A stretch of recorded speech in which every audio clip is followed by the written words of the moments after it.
Welcome to the American Vision on TLBTV, brought to you by the Liberty Beacon Project. I'm your host, Bill Muckler, the author of 2020, A Clear Vision for America, and the soon-to-be published 2020, A Clear Vision for Our Future, and the 2020 Vision newsletter found on www.2020americabook.com webpage. The webpage is www.2020americabook.com. So this show is being broadcast from my studio located in Cocoa, Florida, on America's Space Coast. And we have a guest today, Christian Muckler, who's on with us from Jacksonville, Florida.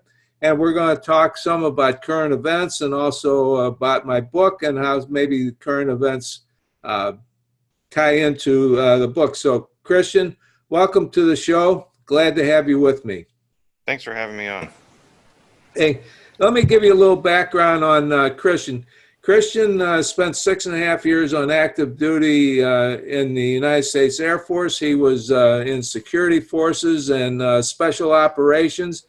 And so he's very well aware of what's happening in the military today.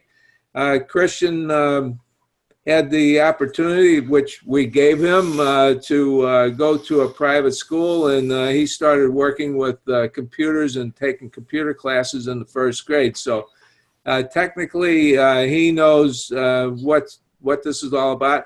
And he's one of my small group of volunteers that help me produce everything that I do. It's Christian, my grandson, Tony, and also Steve W. over in the Tampa Bay area, who does a lot of our graphics. And with this small group of the four of us, we're the ones who produce everything ourselves. We're all volunteers, and we all do this because of our love for our country. So, Christian, today we've had a lot of things going on. One of them is the healthcare bill was passed, and I know you've been following it very closely. What happened with that?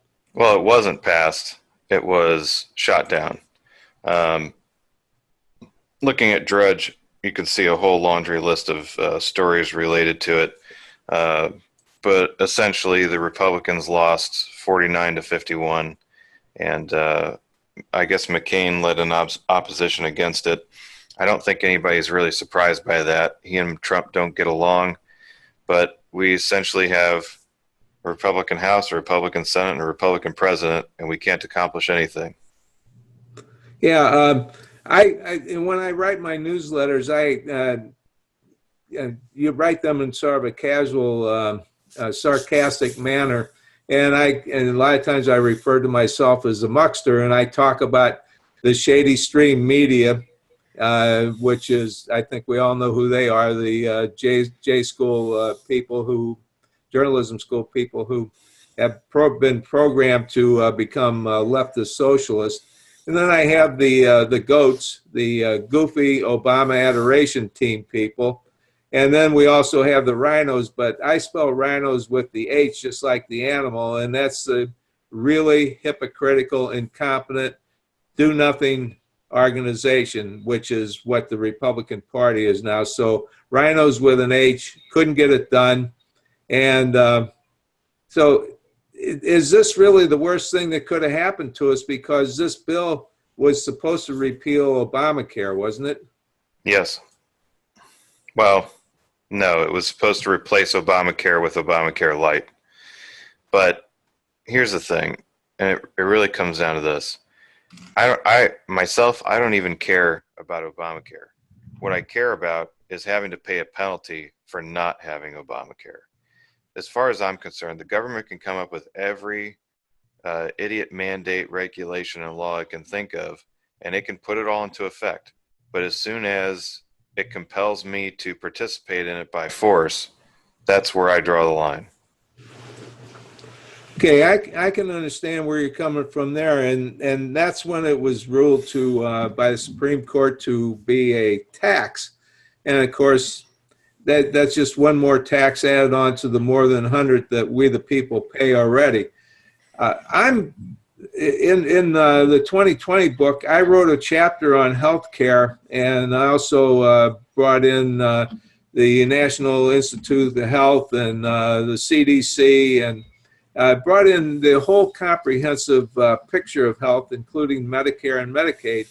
And I believe that if we're going to have government-mandated health care, which is what we're doing here, and we have no idea what it's going to be about because none of us have really read this thing. So anybody who's watching this show and says, well, I know what this is all about, have you really read everything that they put out? Because I don't think... Well, it's not possible because they just released everything last night. Yeah, and they haven't read it either. So they voted on something that they didn't read, didn't know what was in it, just the same way as they voted on the Affordable Care Act way back in 2010 or 2011, whenever that was, when they voted on Obamacare. Nobody was allowed to see it. They just voted on it. So why are we the people being saddled with government health care? Why should we have to pay into a system that is really taking away our fundamental rights of freedom and liberty? If we have to do health care by the government, why is Congress and the government, why are they now insurance salesmen? Because this has nothing to do with health care. The goats, the goofy Obama adoration team people, will try and convince us that we're throwing grandma over the cliff, that we're killing people, that we can't... we will not be able to take care of people anymore. They'll all be dying in the streets. But this has nothing to do with health care. People are still going to get health care. It's all about who's going to pay for the health insurance. And when we get down to who's going to pay for health insurance, why doesn't Congress and the president say, well, let's also have some laws on automobile insurance, homeowners insurance, life insurance, and let the government mandate and regulate all those things and tax us on those things also? They don't do it. So wouldn't it be much better if we could just buy our own health insurance if we choose to, or not buy our own health insurance if we don't want to, and set up our own private health savings accounts like I wrote in my book, and I put a detailed plan in there on exactly how to do that. And then we could decide what to do, because eventually what's going to happen, Christian, is this mandated health insurance plan that we're talking about now that didn't pass, but eventually something's going to happen, or we're going to keep Obamacare. What we're really going to end up is, I think what the goats want is single payer. Do you see single payer that way? It's inevitable. Social Security is essentially single payer medical, only it's Social Security. It's the same thing, and it's going to work the same way. It's going to be just as useless.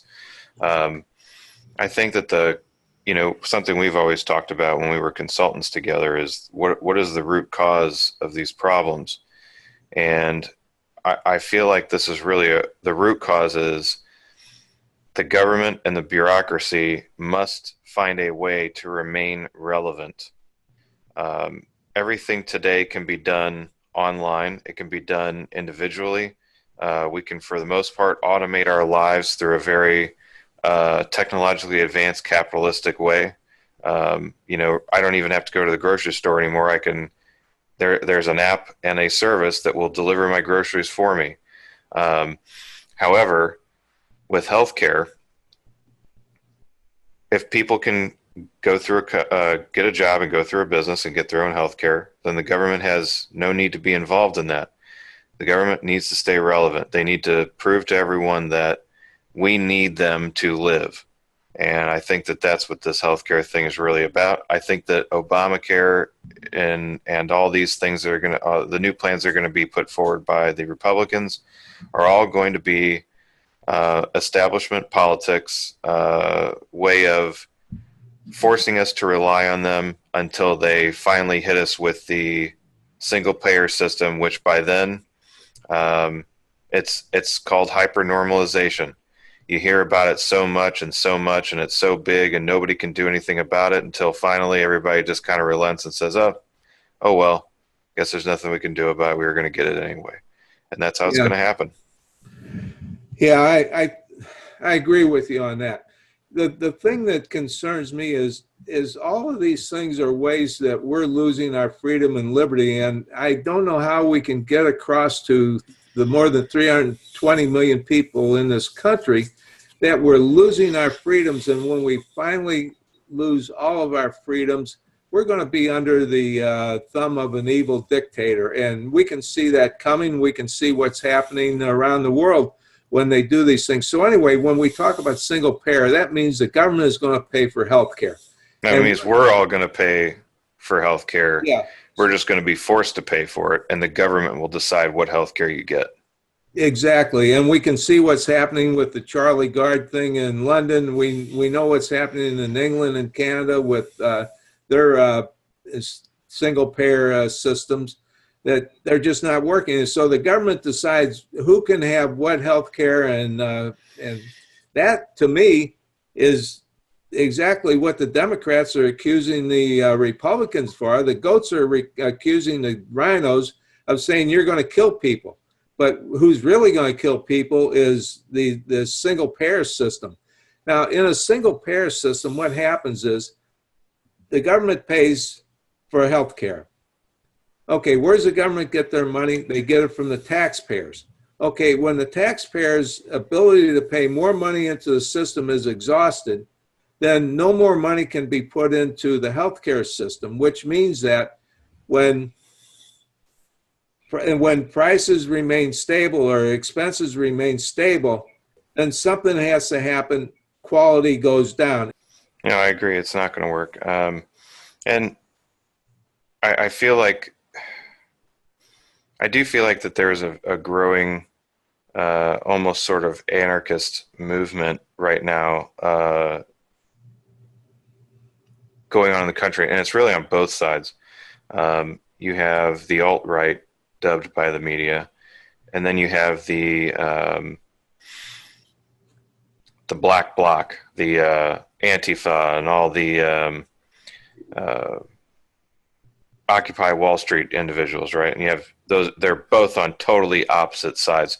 They're both anarchists, but they want different things, right? The left side of that anarchist wants a communist utopia, and the right side of that anarchist movement wants anarchy. So I feel like if there's a way to tap into that movement and to educate that movement, maybe something could change, because those are all the people right now who are going to be, the voters and the people who are concerned when they're 40 or 50 years old in the next generation. It's finding a way to educate them as to how things actually work. Hopefully that the internet can provide a medium, since they all use it so expertly, that'll make it easier for us to explain to them how it all actually works. Yeah, I agree with that. And what's happening today is we got old guys like myself who, and I go to the American Legion meeting, the Marine Corps League, all these things. I go to the Veterans Center, and I see all of us old guys. Some of us can just barely get around. Some of them, wearing purple heart caps, and it looks like that didn't work, did it? I had my landline I thought was turned off, but it wasn't. Pardon me. So anyway, it's these old guys that the young people look at and say, oh, who are those guys? They're disgusting old guys. They don't know anything. They can't do anything. But let me tell you, those were the young guys at one time. They were the young boys that were 18, 19, 20-year-olds who stormed the beaches of Normandy, who gave their lives on Iwo Jima. They could do stuff, and just because now they've grown old, we look at them and we say, oh, look at those old guys. What can they do? What do they know? They don't know anything. Well, let me tell you, those old guys were once young boys who gave everything to make this country what it is today. And unfortunately, we've got a lot of politicians, and we got media and college professors who are trying to turn everything around and saying, no, what they did is not important. It's what we're going to do for you, and we're going to make you dependent. And so what we've done is we've got to a point where people don't understand what their rights are. and they think that healthcare is a right. Healthcare is not a right. Healthcare is a dependency. And so when the government takes over and has single payer healthcare, single payer insurance, that means that the government has now taken our healthcare away from us and they control it. And so now we are dependent on the government. Folks, I can't say this loud enough. I can't say it enough times. We are dependent on the federal government, and that's not the way our founding fathers set it up. Our founding fathers set up the Constitution and the Bill of Rights to show how the people were in charge of the government, and they protected those rights, protected the people from the government. Now, people are looking at dependencies and saying, oh, those are the government's rights to control us. And Christian, as a younger guy who just spent 6.5 years in the Air Force, how do you and the people your age see all this? Well, I have to admit that my circle of friends is not very progressive. So none of us like the idea of government controlling any aspect of our lives. But unfortunately, that's not the same for everyone. And I know large groups of people who don't know any better. And the reality is they don't know what it's like to be free. So when you explain the abstract notion of freedom to them, they think they're already free. They're the chains that they wear, they've been wearing their whole lives, so they don't know any better. They don't know what it is like. Okay, yeah, I can understand that because they've never really tasted it. And for somebody like myself, I can remember as a young kid, I walked to school and we went out and we played, and I grew up during the World War II days. So I was a young entrepreneur. I didn't even know I was an entrepreneur.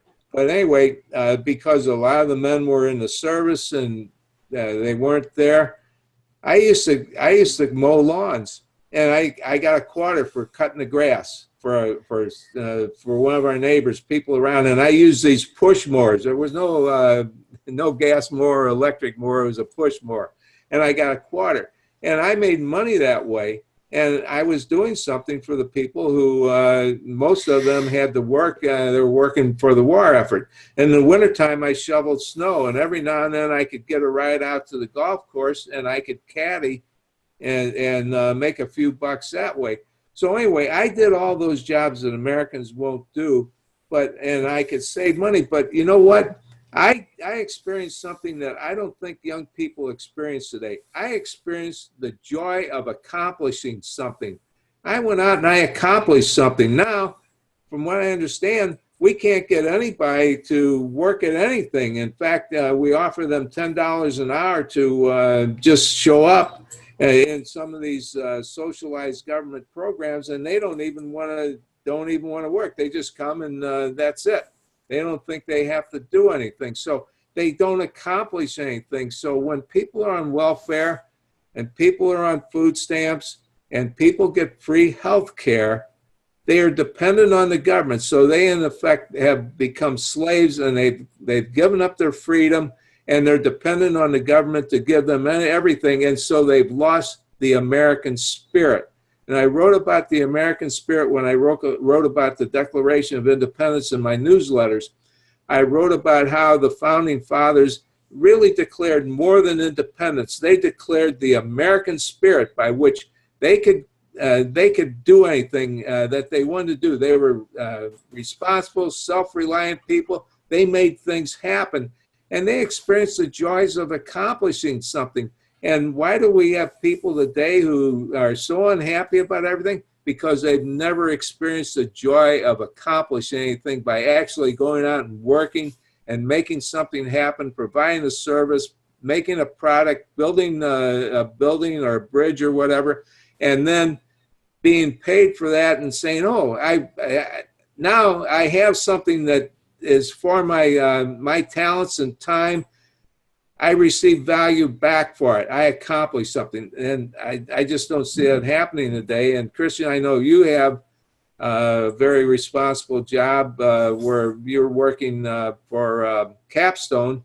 And So you're experiencing some of that now, I believe.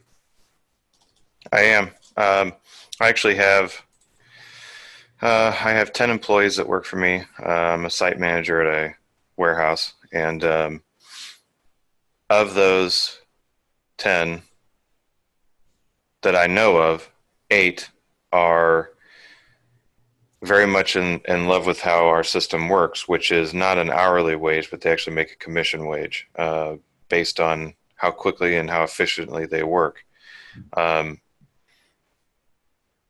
It's hopeful to me that there are so many people who understand the value of hard work, but there's still so many more that don't. And because we never meet them, because they don't work, in our fields, they I guess they just don't work at all. So we're never going to meet them unless they, and I'm sure they'll be the ones that end up teaching our next generation. Yes, they're the new professors that we're going to have at our schools. And unfortunately, they're also making the new teachers, which it used to be America had what was known as a public school system. We had an educational system. And that has now turned into, they've turned into government indoctrination centers. Back in 1979, people don't understand this because anybody that was born after 1970 or so, which would make them somewhere getting close to 50 years old, have never really experienced what the education system was like in America. And of course, it has been eroding since then. But in 1979, American testing scored out as #1 in the world, #1 on the entire planet in all aspects of reading, science, mathematics, everything that was tested. In 1979, President Carter and the GOATs decided that they wanted to control education, just like they're trying to control healthcare right now. And so they said, oh, we'll just set up this Department of Education. We've never had one before, but we really need one now. And it'll just be a very small group. They'll be advising people. And see, unless you've lived through this, you don't know what really happened and what was really going on. But I was paying attention back there. And it was supposed to be a department that was going to have about a $3 to $5 billion budget. And it was supposed to have about 4,000 employees. And we were going to make our education systems the greatest in the world. Well, since 1979, our test scores now have eroded down to where in all those areas we're talking about they're 25th and 30th in that area. So now we're like we can only test out at about 30th in the world, where we used to be #1. And our healthcare program, our education program at that time was about $3 or $4 billion, is now more than $60 billion, going on $70 billion. And that education department is going to have 3,000 employees, now has over 50,000 employees. And what has that brought us? We're paying a lot more, like I said before, we're paying more and we're getting less quality. So our education system has just completely eroded. And people don't understand that now you're not being educated, you're being indoctrinated. And we got to get that across to them. And I have so many people contact me on Facebook and Twitter and email and all these different programs that Christian, you and Steve and Tony got me set up on, trying to contact people and converse with people. And they say, I'm worried about my kids. My kids are liberal. They don't have jobs and they don't know what to do. And they got all this debt, for college loans. They're trying to pay off their college loans, and they can't do it. They can't find jobs. And you've talked to them, and they got degrees in things like gender studies and all these kinds of silly things that they go to school for now, when what they really need to do is, like, I don't know if you remember or not, but when you were about in the 2nd grade, I said, Christian, you got to learn how to type. And we got a computer program that was a typing program where you could, as you hit the keys, it shut down spaceships or something like that. But you learn to type because you got to have that skill if you're going to use a keyboard. You got to know where the keys are. You can't sit there and kind of hunt and peck. You can't get any place that way. You have to learn how to do basic math. You have to learn how to read and comprehend. They're not getting that because they're being indoctrinated in these silly programs, and they're being told that don't worry about the federal government will take care of you because that's your right. Your right is to be governed by the federal government, and that's not what the founding fathers thought of when they developed the American spirit. Okay, we kicked that around enough. There's some other things that I really think a lot of our viewers might be interested in, is this thing with the military and transgenders. And what's your take on that? I know you follow, what's happening in the military very closely, Christian. Yeah, and I work a third shift schedule. I woke up in the afternoon and saw this on Drudge Report, and I just thought, thank God, it is about time. This is certainly a very controversial thing to say today, but I actually don't have any problem with gays in the military. I don't think that there's anything wrong with gays. I think that they're normal people. I feel like, they should have every right to join the military if they meet the physical standards as anybody else. However, this transgender thing, I've been actually researching a lot of this because I just didn't understand it. This is a serious psychological issue. If someone is transgender, they either are starving to rebel against society and culture, so they have to be different in some way. And in that way, they're saying that I am asexual, or I am a woman when I'm actually a man, or I am an animal, or I am something. And that really is how ridiculous it is. People with those kinds of psychological problems should not be allowed in the military. The military is not the place to conduct social experiments and cultural experiments. It is a place where we need the physically, emotionally, and mentally most fit to go and protect us from outside threats. And from what I can see, the majority of transgender people are joining the military just so they can get the government to pay for their reassignment surgeries and their psychological therapy. The psychological therapy in the military should be for how to live life and deal with PTSD, not with how to change your gender. I feel like that's just not the place for that kind of person any more than I don't think women should be in combat roles. It's what people are physically capable of doing.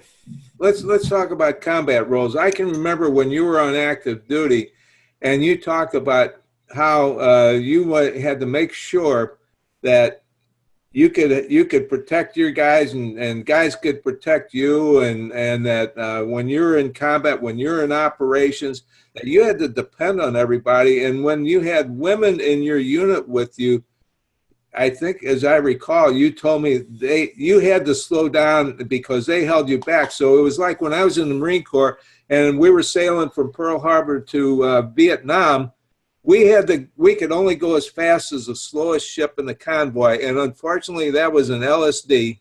It's a landing ship dock, actually. And it could only do 8 knots because it was in bad shape. So our convoy that should have been traveling at 12 to 15 knots could only do 8 knots. So it took us 21 days to get there. And that's the same thing if you're in the military and you're with a group and you got to move from one point A to point B on foot, and you got to carry 60 to 90 pounds and weapons and ammunition and everything else. How do you keep up? How does a female keep up? And I know that there are exceptions, that some females could probably outdo me. When I was in the Marine Corps, I used to love carrying the flamethrower and that was an extra 60 pounds. None of the rest of the guys wanted to carry that because it was too heavy. And I did. And I could keep up and I could outdistance them. And I'm sure some women could outdistance me, but how many? 2%, 5%, 10%? I don't know. So is that your experience when you were in the service, as having females in your unit with you? Yes. We had some traditionally, it seemed like in the Air Force, a lot of our females were gunners. so that they could have a male counterpart carry the ammunition bulk for them, and all they really had to do was carry one weapon and then go prone and set up firing positions. And that's okay. I don't have a problem with that if they can shoot straight. But the issue becomes when lives are at stake. I know if one of my guys was wounded and he couldn't, take care of himself, I could scoop that guy up and run him to safety. I know that a 5'6" stocky guy could pick me up and take me to safety, but no woman in our platoon, in our squads or our flights, could pick one of us medium to large guys up and take us to safety. And that's the issue. There's certain physical requirements that need to be made. Relating to the transgender thing, I don't think that these transgender people psychologically are fit to be in these roles. I just don't think so. And I know that when this all happened, there was a transgender Navy SEAL from SEAL Team 6 who was saying, "Oh, President Trump, you can come meet me face to face and I'll prove to you that I'm capable." Physically, maybe, but mentally, there's a reason why that person is not still on SEAL Team 6. And where there might be one exception, you have to establish a set of rules to cover everything. You don't manage for exceptions, you manage for the rule. That's a good point, because when I had the opportunity to go to college. Your grandparents, my parents, never had that opportunity. They had to go and work. My dad had to go out and work when he was after he finished the third grade, when his father passed away.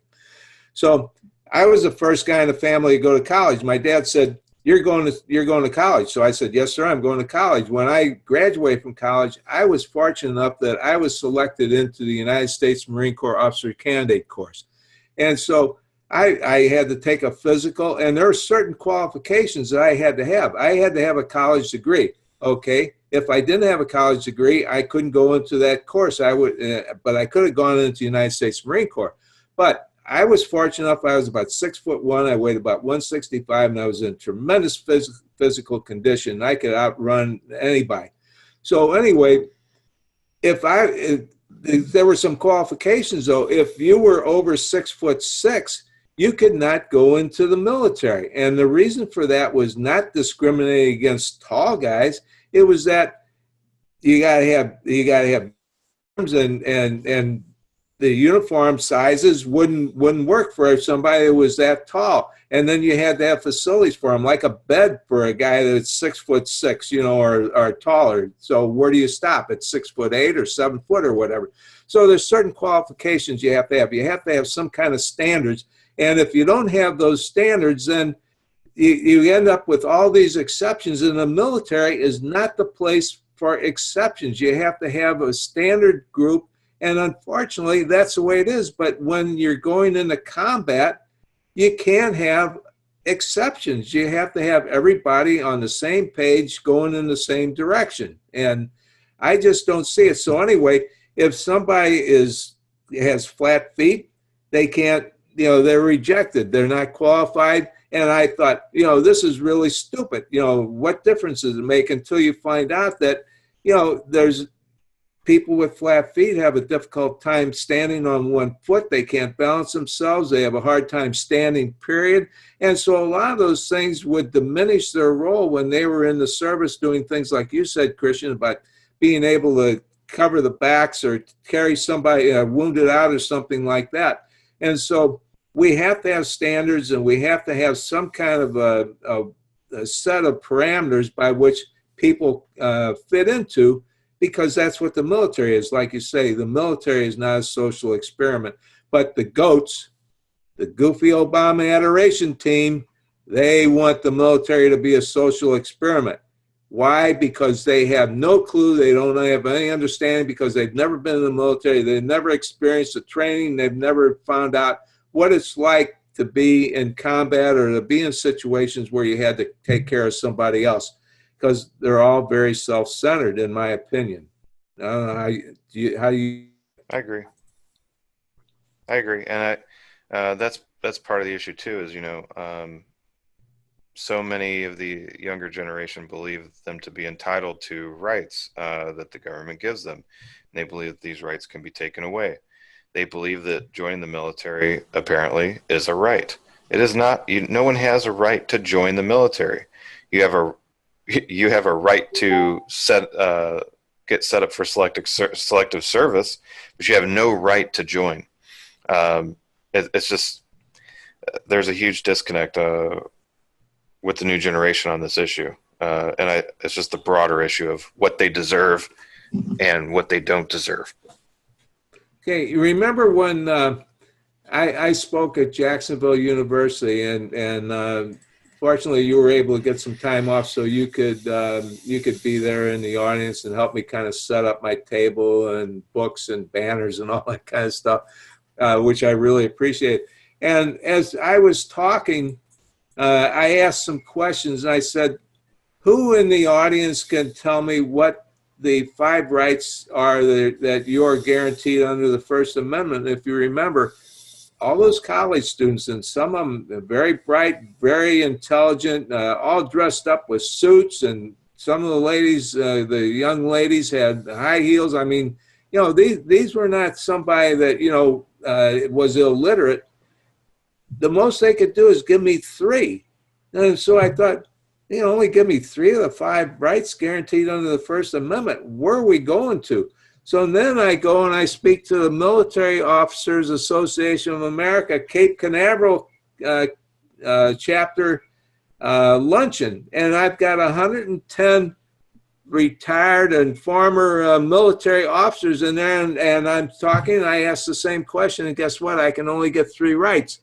So if the people don't understand what their rights are, how can they protect them? How can they make sure that the government doesn't take them away from them? I agree. So anyway, in my new book, my first book, I wrote 20 solutions to 20 of the most severe problems that the federal government has and the politicians have imposed upon we the people. And I have a complete implementation plan in there. And in my second book, I'm writing it about the Constitution, culture, and country. And I don't talk about the Constitution. I talk about our Constitution, because it's our Constitution. Our founding fathers gave it to us. And it's our duty to know it and protect it. Just like when I was commissioned the Second Lieutenant of the United States Marine Corps, I swore an oath to protect and defend and support the Constitution of the United States of America. And I still remember that very day, that Saturday morning, when Brigadier General Victor Krulak there and spoke to us, and we were commissioned as officers in the United States Marine Corps, and we swore that oath. Why is it that people don't know what their rights are today? It's because the education system is indoctrinating them on the wrong things instead of the right things, and the right things are our rights. In my book also, my new book, then my first chapter I call The Fabulous First. And that talks about all the rights in the First Amendment. And this next chapter is called The Sacred Second, which is about the Second Amendment, and I have the Second Amendment written in there, and I explain all the reasons why the Second Amendment is so very important to us. In fact, in some ways, the Second Amendment might be the most important amendment, because as soon as the government institutes some kind of a group like the Nazi brown shirts, and they take all of our weapons away from us, they've got us under complete control. And right now, we can see what's happening. The goats want gun control. And why do they want gun control? They want to take our guns away from us, because they can do that, they can control us. So they can control us by these government indoctrination centers and education. They can control our health care by making that a single-payer system. And so we're dependent on them for that. We're dependent on education, because we can't go to private schools because we can't afford them, because we're paying too much in taxes into the government indoctrination centers. And then what happens is they take our guns away from us, so now we have no control at all. We're completely dependent on the people that are running our lives, the elite, liberals, the goats, who want to control everything because they say we're not smart enough to know how to take care of ourselves. Well, yeah, we're not smart enough anymore because you've educated us in such a way, you've indoctrinated us in such a way to keep us from being smart. But there's still some of us who understand what freedom's all about, and that's when I talk about, the name of this show is called The American Vision. That's my vision of freedom and liberty. And I want to get back, though, to the transgender thing. Is if it's not that we're saying, or the government is saying, and I think this probably has a lot to do with General Mattis, who I admire greatly. I have a bond with that man because we went through the same officer training in the Marine Corps, which bonds us all together. No one can ever understand that. Don't even try, because you'll never be able to figure out what it's like to be commissioned an officer in the Marine Corps. But anyway, they're not saying that we're going to take all transgenders and we're going to line them up and we're going to execute them, or we're going to kick them out of the military or anything like that. What we're saying is if a federal judge who is a twisted ideological leftist socialist says you have to provide all these people in the military that want, I forget what you call it, reassignment or something like that, but sex change operations, then we have to do that. We have to pay for that. Well, how can we have a military, a functioning military that's combat ready, if a portion of the people, and we don't know what percentage of that portion is either being operated on in what we used to call being in sick bay, where they can't perform their duties because they're being surgically altered, or they're recuperating from that, or they're going through psychological assessments and trainings and all that type of thing. We can't have a functioning force because a portion of the people aren't going to be there. Let me put it this way. I was a senior air director in a Marine Air Control Squadron. I had complete responsibility for a crew, and I had some lieutenants that worked under me that were controllers, and I had all the guys in the operations center who were there. And I think, Christian, I think we're running out of time. I think it's getting on to our last time, so I won't be able to finish that. I can talk about it later. So anyway, this has been The American Vision with your host, Bill Muckler, on the TLBTV network, broadcast to you by the Liberty Beacon Project. And Christian, thank you very much for being on the show. And with that, we'll have to say goodbye to our guests and hope you'll come and join us next week. Thank you. Yep. Thanks for having me.